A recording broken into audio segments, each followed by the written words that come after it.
Have you ever walked into a room full of people and still felt completely invisible? That strange kind of loneliness doesn't shout. It doesn't crash in like a storm. It drifts in quietly, like fog settling over a familiar landscape. And by the time you notice it, it's everywhere. That feeling, especially after 60, becomes more common than most people are willing to admit. But here's the truth that no one tells you. It's not your fault. And no, you're not imagining it. There was a time when your days were packed. Errands, family, work, 1,000 things to juggle. You had people who relied on you, voices calling your name, appointments, events, reasons to leave the house. Now, the pace has slowed. The silence, it's louder. Some days it echoes. What makes it hard is the fact that no one warned you. There's no handbook for what happens to your social life after 60.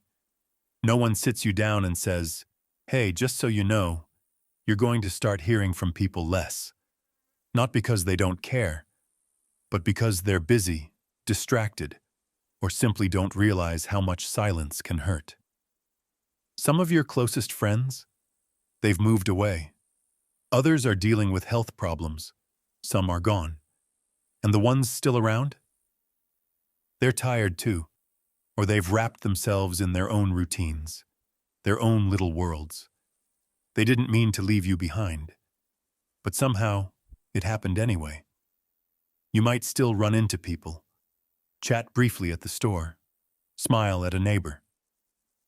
But those moments, they pass. They don't stick. They don't reach the deeper part of you that craves connection, not just contact. There's a big difference between being around people and feeling truly connected to them. And here's where it starts to feel personal. Because no one else sees the change the way you do. No one else feels the quiet the way you do. So you start asking yourself the wrong questions. Did I do something wrong? Did I let relationships slip away? Am I too quiet now? Too boring?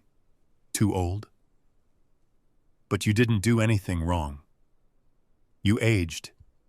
And the world, unfortunately, isn't built for aging with grace. It's built for speed, distraction, and noise. And somewhere along the way, it began to overlook the very people who built the foundation it stands on. After 60, everything becomes quieter. The phone rings less. The text messages slow down. You stop getting invited to things, not out of cruelty, but out of habit. People assume you're too busy, or too tired, or that you probably wouldn't want to come, so they don't ask. And when they do reach out, sometimes it feels shallow. Quick check-ins, surface-level chats, no real depth, no long talks about life, about memories, about meaning. Just small talk that leaves you feeling smaller afterward. The world has also gone digital. Conversations happen on apps. Friendships are maintained with likes and emojis. But if you didn't grow up in that world, it doesn't feel natural. It feels cold, empty. And suddenly, you're not just left out of plans. You're left out of the way people even communicate. They'll say, "Just send a message," or "join the group chat," as if it's the same as sitting across from someone with a cup of tea and eye contact. But it's not. It's not the same at all. And still, you try to adapt. You smile. You keep busy. You water the plants. You watch the news. You check the mail even when you know it's empty. Because doing something feels better than doing nothing. Sometimes, loneliness doesn't look like sadness. It looks like being overly helpful, overly cheerful, overly independent. Because if you let that wall down, if you really said, "I feel forgotten," you're afraid of what that might reveal. People don't talk enough about what it means to lose your identity piece by piece. When the kids move out, when the job ends, when your role as caregiver, worker, provider, planner, it all shifts. And suddenly you're asking, who am I now? And worse, who remembers me? Because at the end of the day, that's what loneliness is. Not the absence of people, but the absence of feeling remembered, feeling seen. You walk through the grocery store and no one notices you. You sit on the bus and no one makes eye contact. You smile at someone and they look through you, not at you, and it starts to wear on your spirit. And then comes the advice, the kind that makes it worse. Just get out more. Join a club. Put yourself out there. As if you haven't tried. As if you haven't already put on your best face and walked into rooms where you felt like furniture. As if it's that easy to rebuild a social life after 6 decades of change. Here's what they don't understand. After 60, energy is a limited resource. You don't want to spend it on shallow connections. You want something real. Someone who sees you and doesn't try to fix you, pity you, or lecture you. Just someone who gets it. You don't need a crowd. You need a handful of people who remember the sound of your laugh, who ask how your day was and wait for the answer, who can sit in silence with you and still make you feel less alone. And if you don't have those people right now, that doesn't mean they're gone forever. It means you're in a transition, a chapter where things are quieter, but not over. You're still here. You still matter. And your story is still being written. One thing that often gets overlooked is how powerful your presence still is.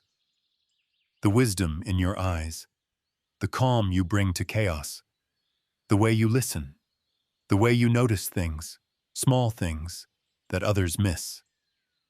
That kind of presence? It's rare, and it's needed, now more than ever. You've lived through decades of change. You've adapted. You've survived. And yet here you are, still showing up in the world, even when it feels like the world has stopped showing up for you. That's not weakness. That's strength.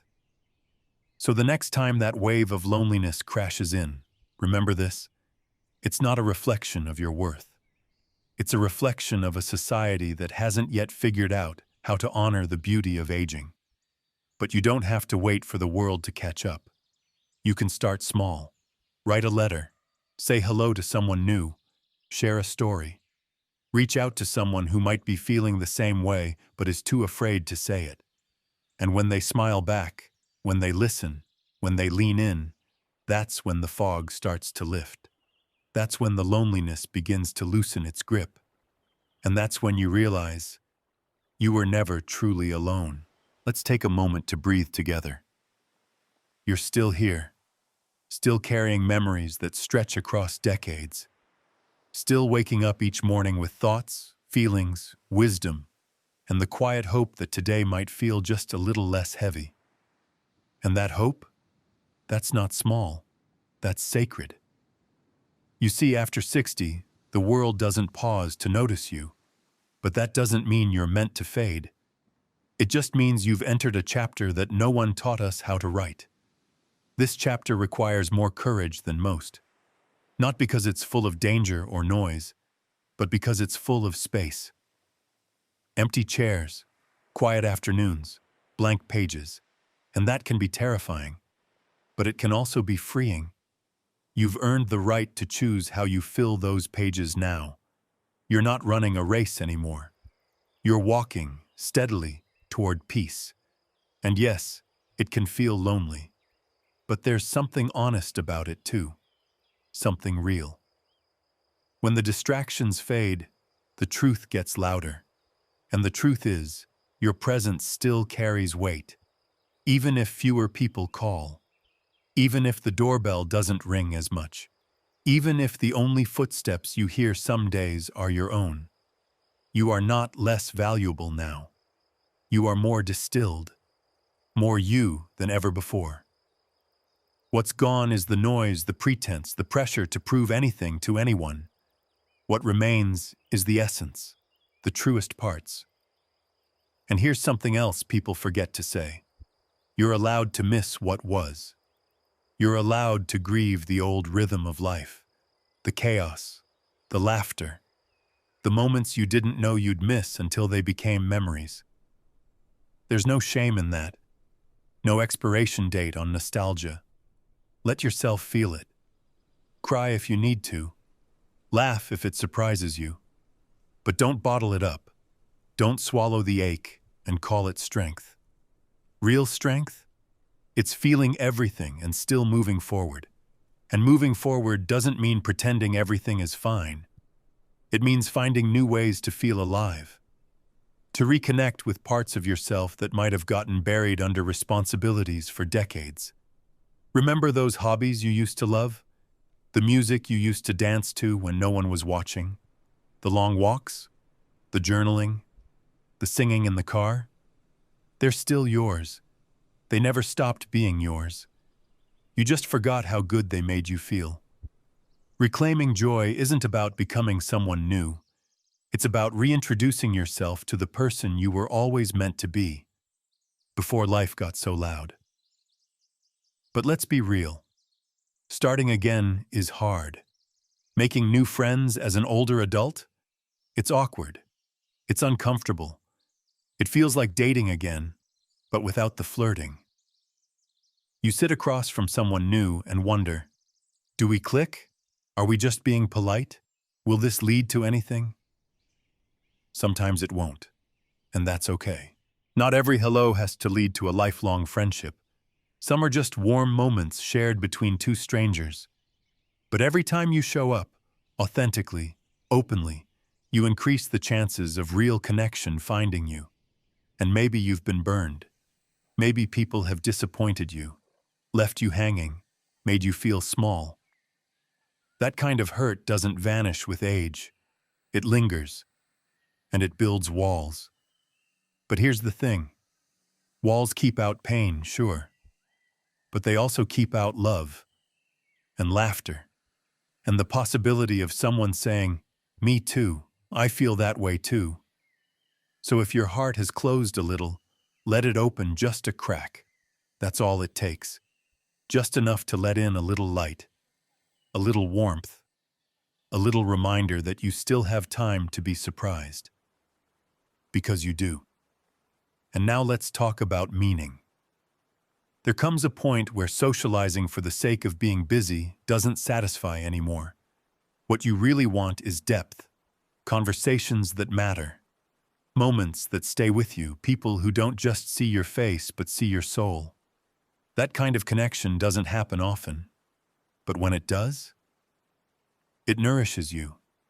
It fills the parts of you that were running on empty. And sometimes, the fastest way to find that kind of connection is by being it for someone else. Volunteering, mentoring, listening, sharing your story with someone younger who's still figuring things out. You don't have to save the world. Just be a presence, a calm voice, a steady hand. Because here's what no one tells you. There are people out there longing for what you have, your insight, your humor, your resilience. They're just waiting for a signal that you're open to giving it. And if you're not ready for that, that's okay too. Start smaller. Write down your stories. Talk to yourself. Sit with the silence and let it speak to you. There's wisdom in your own voice. Don't wait for someone else to ask. Share it with yourself first. Let yourself be heard. And while we're here, let's acknowledge something big. Aging isn't just about loss. It's also about clarity. You stop tolerating things that don't serve you. You say no more often. You spend less time pretending and more time feeling. That's not weakness. That's strength earned through survival. You've made it this far. Through heartbreak, through disappointment, through loneliness that would have crushed a lesser spirit. And still, you rise. Every morning, even when no one's watching, even when the world feels too quiet. That's heroic. And here's a little secret. Most people your age are feeling the same thing. They just don't say it. They think they're the only ones missing the noise, the laughter, the sense of belonging. But they're not. You're not. We're all just waiting for someone to go first, to say, hey, I miss connection too. So maybe you be that person, or maybe you wait for them. Either way, keep the door open. Now let's talk about what comes next. Because yes, things are different now, but different doesn't mean done. There's still room for joy, for discovery, for companionship, for moments that catch you off guard and remind you why life is worth waking up for. You might find it in a new friendship, in a long-forgotten hobby, in a dog that sits at your feet, or a grandchild who suddenly wants to know about your childhood. You might find it in the laughter of a stranger, in a letter you write and never send, in the quiet courage of being fully, unapologetically you. And when you feel the ache again, because you will, remember this. You are not invisible. You are not forgotten. You are not alone in your loneliness. You are part of a quiet army of souls who are walking this path together, even if they never meet. Your presence matters. Your story matters. And your life? It's still unfolding. There are still chapters left to write, still hands to hold, still sunrises to watch, still songs that haven't been sung yet. So stay open, stay curious, stay kind to yourself. And the next time you feel alone, remember, there's someone out there listening to this same truth, nodding their head, feeling less alone because of it. That someone might even be you. And hey, if this spoke to you, if it made you feel seen even for a moment, stick around. We talk about things here that most people are too afraid to say out loud. And maybe, just maybe, that's exactly what the world needs more of. While you're here, drop your city in the comments. Let's remind each other we're out here, quietly, bravely, still living, still loving, still learning. And if you ever doubt that anyone cares, come back to this moment. Because I do, always.